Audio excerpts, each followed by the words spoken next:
Cześć! Dziś pokażę Ci, jak zrobić pisanki z wykorzystaniem pianki kreatywnej. Do dzieła! Asiasiowo. Potrzebuję kształt jajka wycięty z tektury. Teraz wycinam 2 kawałki pianki i przyklejam do tektury.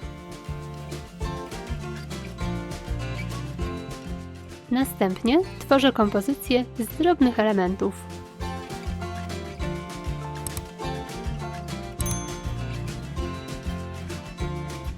W tekturowym prostokącie robię otwór.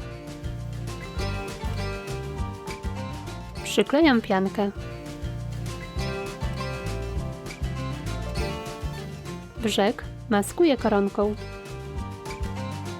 Mocuję jajko.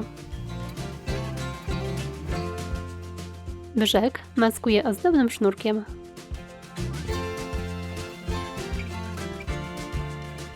Możesz też zrobić wersję wiszącą.